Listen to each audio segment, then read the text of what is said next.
Claire, if things were different, maybe we wouldn't have to hide it. I felt my stomach drop. My heart pounded so hard I thought it would burst through my ribs. What? My voice came out hoarse, barely above a whisper. Mark just looked at me, calm, collected, like he hadn't just said something that shattered the last bit of normalcy I had left. And in that moment, I realized. I wasn't imagining it. I wasn't overthinking. I was in trouble. It all started innocently. Dinner at home was routine. My mom, ever the multitasker, was passionately explaining her latest project. Across the table, her husband Mark sat, nodding in quiet agreement, as if his job was to simply observe. Mark and I had never been close. Our relationship was neutral, cordial but distant. He wasn't my dad, and I had no intention of seeing him as more than the man my mom married. That was fine. Or so I thought. Mom mentioned she'd be traveling for a business trip, leaving Mark and me alone for 3 days. Nothing unusual, right? The house felt oddly quiet once she left, but I didn't think much of it. That first night, I walked through the living room in my usual at-home attire, short shorts and a loose top. Mark's eyes followed me, and for the first time, I noticed it. His gaze lingered a little too long. It wasn't casual. It wasn't normal. I brushed it off, convincing myself I was imagining things. Maybe it was the dim lighting. Maybe it was just me being overly sensitive. But deep down, I couldn't shake the unease his look had stirred. The next day, things got stranger. I woke up to find Mark in the kitchen, making breakfast. Morning, he greeted me with an overly warm smile. Thought I'd take care of breakfast today. You like pancakes, right? I nodded, feeling awkward. He had never made an effort to connect like this before. As I poured myself some coffee, I caught him glancing at me again. This time, it wasn't subtle. Do you have plans today? He asked, leaning against the counter, his tone casual, but his eyes told a different story. No, just relaxing, I said, avoiding his gaze. The day dragged on, uneventful yet filled with tension I couldn't quite place. I tried to keep myself busy reading, scrolling through my phone, but every time I looked up, Mark was there, hovering. He always had a reason, checking on something, asking random questions, or simply walking by. That evening, we sat in the living room, flipping through TV channels. The air was heavy with silence. Mark said suddenly, breaking the quiet. You're really growing up, Claire. I hadn't noticed before, but you're becoming a very beautiful young woman. I froze. His words hung in the air, awkward and unwelcome. Thanks? I mumbled, pretending to focus on the screen. But Mark didn't stop there. You remind me of your mom when she was younger. Same fire in your eyes. I didn't know what to say. Compliments are fine, but this felt off. I excused myself quickly, retreating to my room. My heart was racing, my mind replaying every word, every look, every moment. Was I overthinking? Reading too much into this? I tried to shake it off, convincing myself it was just a weird moment. But I couldn't ignore the knot of unease growing in my stomach. Then came the night that changed everything. I was upstairs, reading in bed, when I heard a soft knock on my door. Claire, are you awake? Mark's voice was low, almost hesitant. I hesitated but answered. Yeah, what's up? He opened the door, stepping inside without waiting for permission. I just wanted to check on you, he said, standing awkwardly in the doorway. I'm fine, I said, pulling the blanket up as if it could shield me from the weirdness of this moment. Mark walked closer, his hands stuffed in his pockets. You've been quiet today. Is everything okay? I'm fine, I repeated, my voice firmer this time. He stood there, staring at me for what felt like an eternity. Finally, he nodded and turned to leave. But just as he reached the door, he paused. Good night, Claire. If you need anything at all, just let me know. Good night, I said quickly, desperate for him to leave. As soon as the door closed, I let out a shaky breath. What was happening? Why did his presence feel so suffocating? The next day, Mark was back to hovering, finding reasons to be near me. But this time, it felt calculated. He offered to make dinner, insisted we watch a movie together, and kept steering the conversation back to me, my interests, my plans, my feelings. I tried to keep things light, but his intensity was hard to ignore. Every time his hand brushed mine or his gaze lingered too long, my instincts screamed at me to run. But I stayed, and that was my mistake. By the end of the second night, I knew this wasn't just in my head. Something was changing between us, and it wasn't something I wanted. What happens next, I thought, staring at the ceiling that night, might change everything. And I'm not sure I'm ready for it. But ready or not, it was already happening. And the worst was yet to come. For the first time, he spoke to me so closely that I couldn't ignore the tension in his voice. I was in the kitchen, cutting vegetables, when I heard Mark's footsteps behind me. He opened the fridge, his movements deliberate. Then, instead of leaving, he turned toward me. "Claire," he said, his tone casual, but his gaze piercing. "You've really grown up." I didn't notice it before. I froze for a moment before giving an awkward laugh. "Thanks, I guess." But there was nothing lighthearted in the way he looked at me. His eyes lingered, taking me in with a focus that felt too intense. I turned back to the cutting board, pretending to be engrossed in what I was doing, hoping he'd leave. Instead, he stayed. "What are you making?" he asked, stepping closer. "Just pasta," I replied quickly, trying to sound nonchalant. He nodded but didn't move. His presence felt heavier, like he was deliberately trying to make me notice him. My pulse quickened, though I couldn't explain why. Throughout the day, Mark seemed to find every excuse to be near me. If I went to the living room, he suddenly needed to adjust something on the shelves. When I was upstairs folding laundry, he appeared in the hallway, asking if I needed help. It was subtle, but it felt calculated. By evening, the tension was impossible to ignore. I sat on the couch, scrolling through my phone, when Mark joined me. This wasn't unusual, but tonight, he sat much closer than he normally did. "I'm glad we have this time together," he said, his voice soft. "I don't think we've ever really gotten to know each other, have we?" "I guess not," I replied, barely looking up. "You know," he continued, "I've always admired how independent you are. It's not easy, especially at your age. You should be proud of yourself." "Thanks," I said, forcing a smile. He reached out, his hand brushing against mine as if by accident. I flinched slightly, but he didn't pull away immediately. Instead, he let it linger for just a moment too long. "You know you can always come to me if you need help," he said. His tone was warm, almost paternal, but there was something else there, a hint of something I couldn't quite place. "Yeah, thanks," I replied, pulling my hand away and shifting slightly to create some distance. He smiled, standing up as if nothing had happened. "Good night, Claire," he said before heading upstairs. I sat frozen on the couch, replaying the moment in my head. Was I imagining things? Or had something just shifted between us? The next morning, I woke up feeling uneasy. The events of the previous night lingered in my mind, but I convinced myself to act normal. Maybe it was nothing. Maybe I was overthinking. I went downstairs to find Mark already in the kitchen. He greeted me with his usual smile, but there was a strange familiarity in the way he looked at me, like we'd shared a secret. "Morning," he said. "Coffee?" I nodded, sitting at the table as he poured a cup for me. "What's on your agenda today?" he asked, sliding the mug toward me. "Nothing much," I replied. "Maybe I'll go for a walk." "That sounds nice." "I could join you if you want," he offered, his tone casual but his eyes watching me closely. "That's okay," I said quickly. "I don't mind going alone." He shrugged, but I could see the slight disappointment in his expression. As the day went on, his behavior became even harder to ignore. He was always there, watching, hovering, finding reasons to talk to me. At one point, I caught him staring at me from across the room. When our eyes met, he didn't look away. That evening, the atmosphere was thick with tension.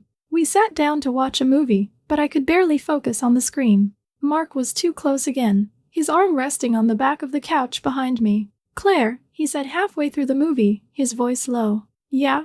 I asked, not looking at him. "You've been really quiet today. Is everything okay?" "I'm fine," I said quickly. He leaned in slightly, his presence overwhelming. "You know, you don't have to keep things to yourself. I'm here for you, no matter what." "Thanks, Mark," I said, trying to sound casual, but my voice wavered. He smiled, his eyes holding mine for a moment longer than necessary before he turned back to the TV. I felt trapped, unsure of how to handle the situation. Later that night, I went upstairs to my room, desperate for space. I closed the door and leaned against it, letting out a shaky breath. But just as I started to relax, there was a knock. "Claire?" Mark's voice was soft, almost hesitant. I hesitated before answering. "Yeah?" The door opened slightly, and he peeked in. "Just wanted to say goodnight," he said, stepping inside. "Good night," I replied, trying to sound firm. But he didn't leave. He stood there, his eyes scanning the room before settling on me. "You looked upset earlier," he said. "I wanted to make sure you're okay." "I'm fine," I said, crossing my arms. He took a step closer. "If something's bothering you, you can tell me. I won't judge." "I'm really fine, Mark," I insisted. He nodded slowly but didn't move. The silence stretched between us, heavy and uncomfortable. Finally, he sighed. "All right," he said, turning to leave. "Good night, Claire." As the door closed behind him, I felt a wave of relief mixed with dread. Something was definitely wrong, and I didn't know how to handle it. The following day, Mark was back to his usual hovering. Every time I turned around, he was there, watching, waiting. It felt like he was testing boundaries, seeing how far he could go. By evening, I couldn't take it anymore. I decided to confront him. "Mark," I said, catching him in the hallway. "Yes," he asked, his expression unreadable. "Is there something going on?" I asked, my voice trembling slightly. "What do you mean?" he asked, feigning innocence. "I mean, you've been acting different," I said, struggling to find the right words. He stepped closer, his eyes locked on mine. "Different how?" "Just different," I said, stepping back. He smiled, a slow, deliberate smile that sent a shiver down my spine. "Claire, I think you're imagining things, but if you ever need to talk, I'm here." With that, he walked away, leaving me standing there, my heart racing. I didn't know what to do, but one thing was clear: this was only the beginning, and I had no idea how far it would go. I didn't want to be there, but every move I made felt controlled by something stronger than me. The morning sunlight filtered through the curtains as I made my way downstairs. I was trying to keep things normal, despite the growing tension between Mark and me. But when I glanced outside, I saw him standing in the garden. He waved at me, his gesture casual but somehow insistent. "Join me for a bit," he called, his voice carrying a strange warmth. I hesitated, but there was no polite way to refuse. Grabbing my coffee, I stepped out into the crisp morning air. "You ever think about life, Claire?" he asked as I approached. "Sure," I replied cautiously, unsure of where he was going with this. "I mean, have you ever thought about how every choice we make shapes us?" he continued, looking at me with a smile that didn't quite reach his eyes. I shrugged, sipping my coffee. "I guess so." Mark's gaze lingered on me, his tone shifting from philosophical to personal. "Like how you're here now. That's a choice, right?" I nodded, not sure how to respond. He was playing some sort of mental game, but I didn't understand the rules. The conversation drifted, but it always circled back to me. Mark asked questions about my dreams, my relationships, my fears. They seemed harmless at first, but each question felt more probing than the last. "Do you trust people easily?" he asked at one point, tilting his head slightly. "Not really," I admitted. "Good," he said, his smile returning. "Trust is something that has to be earned." I nodded again, trying to keep my answer short, but every time I looked up, his expression was different, soft, almost tender, but with an intensity that made me feel exposed. By the time evening came, I was emotionally drained.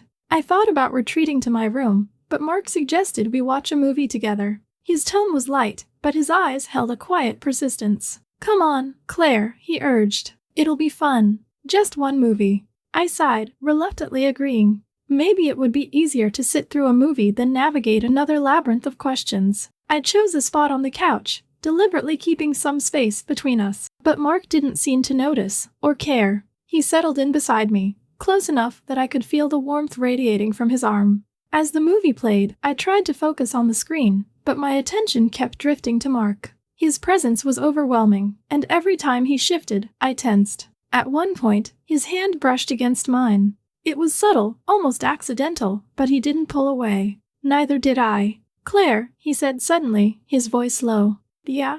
I turned to him, my heart pounding. "You know I care about you, right?" His eyes met mine, filled with an earnestness that was hard to read. For a moment, I couldn't breathe. "Of course," I replied, my voice barely above a whisper. He smiled softly, his gaze never leaving mine. "Good. I just wanted you to know that." I nodded, unsure of what else to say. The room felt impossibly small, the air heavy with something I couldn't name. The next day, I tried to keep my distance. I stayed in my room for most of the morning, finding excuses to avoid being alone with Mark. But it didn't matter, he found ways to close the gap. Around lunchtime, he knocked on my door. "Hey, you okay in there?" "Yeah, just tired," I called back. "Mind if I come in?" I hesitated but eventually said, "Sure." Mark stepped inside, leaning against the doorframe. "You seemed a little off last night. Did I say something wrong?" "No," I said quickly. "It's nothing." He crossed the room, sitting on the edge of my bed.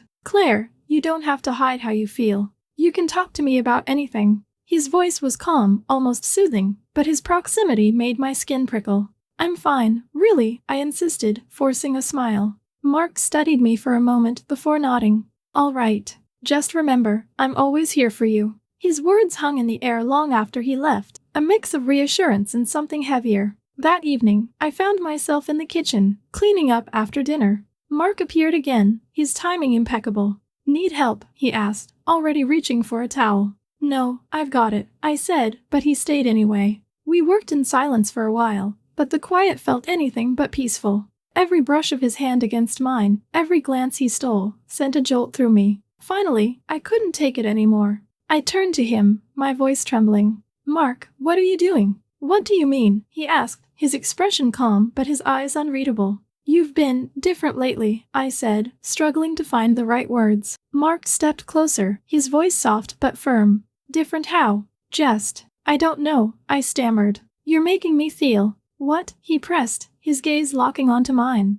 Uncomfortable, I finished, my voice barely audible. For a moment, he didn't say anything. Then he smiled, a slow, deliberate smile that made my stomach churn. I'm sorry if I've made you feel that way, he said, his tone gentle but unwavering. That was never my intention. I nodded, unsure of what else to do. Mark took a step back, giving me space. Good night, Claire, he said before leaving the room. I stood there for a long time after he left, my mind racing. Whatever was happening between us, it wasn't normal. But I couldn't deny the pull I felt, the strange mix of fear and curiosity that kept me from walking away. By the time I went to bed that night, I was exhausted. But sleep didn't come easily. My mind replayed every moment, every word, every touch. What was he doing? And why couldn't I stop thinking about it? Something was building between us, and I didn't know if I could control it. But one thing was certain, this wasn't over. Not even close. Something in his eyes made me hold my breath. It was an invitation to something I knew I should refuse, but couldn't.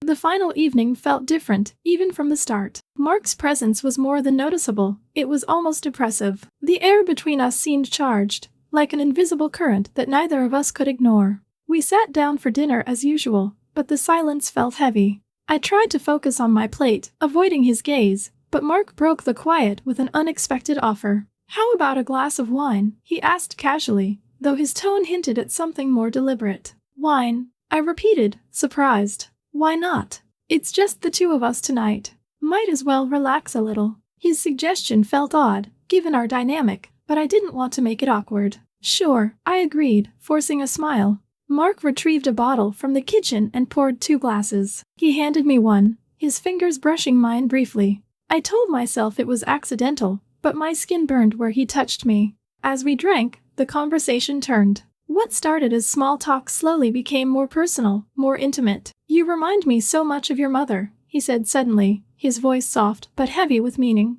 I blinked, caught off guard. I do. Yes, you have her strength, her beauty, he said, his eyes locked on mine. The compliment made my cheeks flush. That's nice of you to say. It's true, he continued, ignoring my attempt to steer the conversation elsewhere. You're special, Claire, more than you realize. I laughed nervously, looking away. Thanks, Mark. But he wasn't done. No, really. I don't think you hear that enough. You deserve to be appreciated. His words hung in the air, unsettling and strangely comforting at the same time. I felt like I was walking a tightrope, unsure whether to retreat or lean into the moment. After dinner, I escaped to my room, needing space to breathe. My heart was racing, my thoughts tangled. The way Mark had spoken to me, his tone, his gaze, it felt like he was crossing an invisible line. I tried to distract myself, scrolling through my phone, but my mind kept replaying the evening. I couldn't shake the way he had looked at me, like I was the only thing in the world that mattered. A soft knock at my door made me jump. Claire? Mark's voice was quiet, almost hesitant. I hesitated, but finally answered. Yeah? The door creaked open, and he stepped inside. Sorry to bother you, he said, leaning against the doorframe. I just wanted to say goodnight. Good night, I said quickly, hoping he'd leave. But he didn't move. Instead, he stood there, studying me. The way he looked at me, it wasn't casual. It was deliberate, intense. My heart pounded in my chest. Are you okay? He asked, stepping closer. Yeah, I'm fine, I replied, my voice shaky. You seemed quiet at dinner, he said, his tone soft but probing. I'm just tired, I lied, pulling the blanket tighter around me. Mark nodded, but his eyes never left mine. He took another step closer, and I felt the air around me grow heavier. "You know," he said quietly, "you don't have to pretend with me. If something's bothering you, you can tell me." "I'm fine," I insisted, my voice firmer this time. He paused, as if debating whether to say more. Then, in a voice barely above a whisper, he said, "You mean a lot to me, Claire." His words hit me like a wave, leaving me breathless. I didn't know how to respond. "Thanks," I said finally, my voice small. Mark smiled, a soft, almost sad smile. "Good night, Claire," he said, turning to leave. But just as he reached the door, he stopped. He turned back to me, his expression unreadable. "I just want you to know, you're special," he said, his voice low. Before I could reply, he was gone, leaving me alone with my racing heart and 1,000 unanswered questions. The next morning, I woke up early, hoping to avoid any awkward encounters. But as I stepped into the kitchen, there he was, already making coffee. "Morning," he greeted me, his smile warm but restrained. "Morning," I replied, keeping my tone neutral. "Sleep well?" he asked, handing me a cup of coffee. "Yeah," I said, though it wasn't true. We sat in silence, sipping our coffee. I kept my eyes on the table, but I could feel his gaze on me, heavy and unrelenting. "Claire," he said finally, breaking the quiet. "Yeah?" I looked up, bracing myself. "I just want you to know. I'm always here for you, no matter what." His words were simple, but the way he said them made my stomach churn. There was an unspoken weight to them, a depth that made it impossible to brush off. "Thanks, Mark," I said, forcing a smile. But inside, I felt like I was standing on the edge of a cliff, teetering dangerously close to the edge. The day passed slowly, each moment dragging under the weight of the tension between us. I tried to keep myself busy, avoiding any prolonged interactions. But by evening, there was no escaping it. We sat down for one last dinner, the unspoken tension between us thicker than ever. Mark was quiet, his usual charm replaced by a contemplative seriousness. As we finished eating, he looked up at me. "You know, Claire," he said softly, "these past few days, I've really enjoyed spending time with you." "Me too," I said automatically, though my chest felt tight. He smiled, but there was something behind it, something deeper, something I couldn't quite read. As I cleared the dishes, he stood and grabbed his wine glass. "Let's have one last toast," he said, pouring another glass for each of us. "To what?" I asked, trying to keep my tone light. "To new beginnings," he said, raising his glass. We clinked glasses, but his words lingered in my mind long after the wine was gone. That night, as I lay in bed, I couldn't shake the feeling that something was about to change. I didn't know what, but I knew it was coming. And deep down, I wasn't sure if I wanted to stop it. What happened next changed everything, and I knew there was no going back. Mark stood just inches away from me, his presence overpowering. His hand brushed mine, a touch so fleeting yet charged with an electricity that made my heart race. Neither of us spoke. The silence between us was deafening, filled with everything we weren't saying. I told myself to move, to step away, to break the moment. But I didn't. I couldn't. Then, without a word, he stepped closer. The air between us felt charged, thick with something unspoken. My breath hitched, my body stiffened, but I couldn't move away. His eyes held mine, and for a brief moment, I saw something dangerous flicker within them. The weight of it was suffocating, overwhelming. I felt like a deer caught in headlights, unsure whether to run or stay frozen. And then, I turned away. My heart pounded in my ears as I put distance between us, pretending like nothing had happened. That night, I let myself get lost in the madness of it all. I didn't want to think about what came next. For the first time, I ignored every warning, every voice in my head telling me to stop. When it was over, we lay there in silence. The weight of what we had done pressed down on me, but I couldn't bring myself to feel regret, not yet. "Are you okay?" Mark asked softly, his voice pulling me from my thoughts. I nodded, though I wasn't sure if I believed it. "Yeah," he smiled, a soft, almost boyish smile that felt out of place. "We'll be okay, Claire," he said, as if trying to convince himself as much as me.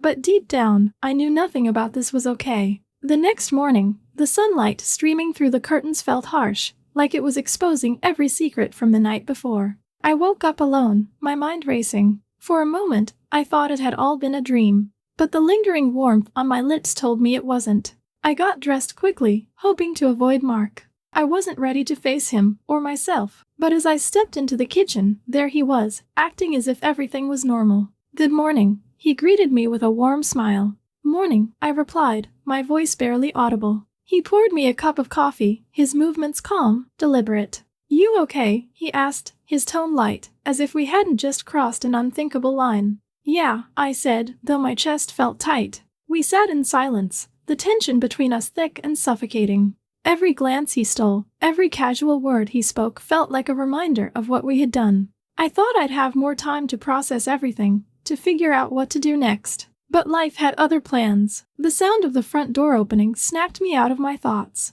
I froze, my coffee cup halfway to my lips. It couldn't be, she wasn't supposed to be back yet. Claire? Mark? My mom's voice rang out, cheerful and unsuspecting. Panic surged through me. I glanced at Mark, who looked just as startled. He stood up quickly, his chair scraping against the floor. Lum? I called out, forcing a smile as she walked into the kitchen. Her eyes lit up when she saw me. I decided to come back early, she said, setting her bag down on the counter. I missed you too. I forced myself to laugh, to act normal, but every muscle in my body was tense. Mark stood awkwardly to the side, avoiding her gaze. What's going on? She asked, her tone light but curious. Nothing, I said quickly. Just having coffee. But something in my voice must have tipped her off. Her smile faltered, her eyes narrowing as she glanced between Mark and me. And then it happened. She stepped closer, her gaze sharp, like she was piecing together a puzzle. Her eyes lingered on Mark, then shifted to me.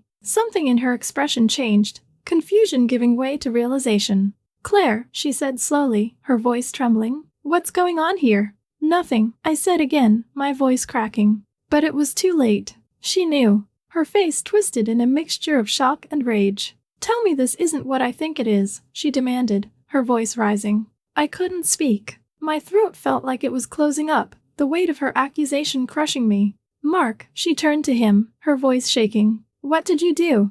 I didn't mean, he started, but she cut him off. Don't, she snapped. Don't you dare try to explain this. Her gaze shifted back to me, and the betrayal in her eyes was like a dagger to my chest. You've ruined everything, Claire, she said, her voice breaking. Those words hit me harder than anything else. I wanted to explain, to defend myself, but what could I say? She was right. She stormed out of the room, slamming the door behind her. Mark and I stood there in silence, the weight of what we had done pressing down on us like a suffocating fog. This is a disaster, I whispered, my voice trembling. Mark reached out, but I stepped back. Don't, I said sharply. This is over. He nodded slowly, his face a mask of regret. I'm sorry, he said, though the words felt hollow. I didn't respond. I couldn't. That was the moment everything changed. My mom didn't speak to me for days, her silence more painful than any words she could have said. Mark left soon after, his presence in our house reduced to a painful memory. And me? I was left to pick up the pieces, to figure out how to move forward from a mistake that couldn't be undone. Looking back, I still don't know how it all happened, how I let things go so far. But one thing is certain, nothing in my life will ever be the same again. What would you do in my place? Could you forgive yourself for something like this? Let me know in the comments. And remember, sometimes, the choices we make can change everything.